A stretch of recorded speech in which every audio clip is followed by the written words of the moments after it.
And dare I speak for victims all across the country, they're devastated because it does show that there is rich man's justice, which is very different from what I believe justice is supposed to be. I think Sean Combs is guilty on all counts.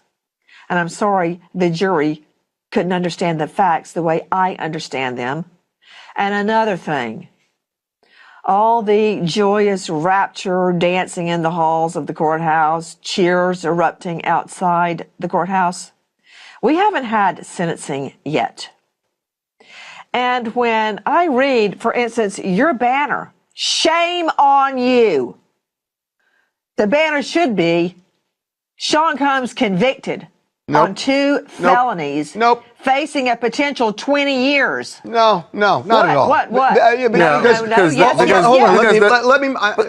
me make the point. There was more serious They would never have for the other filed charges. these charges against him if it were just the Mann Act. These charges, Nancy, were filed because of Cassie's lawsuit alleging what the prosecutors lost in this case. They never would have filed this case.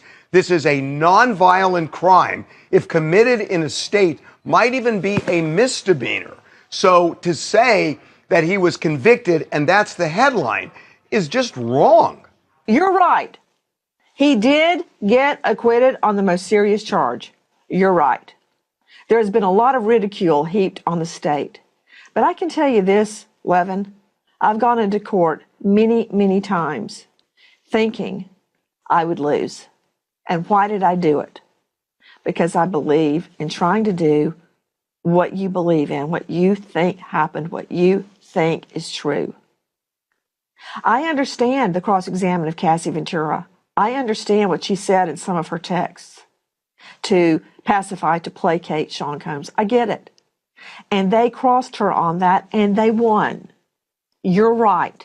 Sean Combs acquitted on the most serious charge, and that would be RICO. How does this make you feel about juries and how they feel about women who are testifying about being victims? It makes me feel horrible, because how can I, with a straight face, counsel other rape victims to come forward, that there will be justice in the end? How can I do that after this? Don't worry, I am not giving up on the justice system. But yeah, I agree, especially on Cassie. And I'm not saying that Jane was lying, but I think Jane had much more to be cross-examined on than Cassie did. I know you're saying the jury got it wrong, and how does it make other victims feel? But this was a 12-person jury that was diverse, and they listened to the testimony. By all accounts, they took it seriously from everybody observing in the courtroom. When you watch it, and 12 people come up with the same conclusion, doesn't it require a very big leap to say they got it wrong? Maybe for you, but I will say this. I think that the cross-examination of Cassie, especially with the text, and of course the cross-examination of Jane, was very effective. And given the effective nature of the cross-exam, I think it weakened their credibility. Do I believe Cassie? I still believe Cassie. I do. I think she was raped. I think she was beaten and forced to go back into free-coughs. I think that happened. I believe that happened, and I will go to my grave saying that happened. But she, according to this jury, did not withstand cross-exam. Period.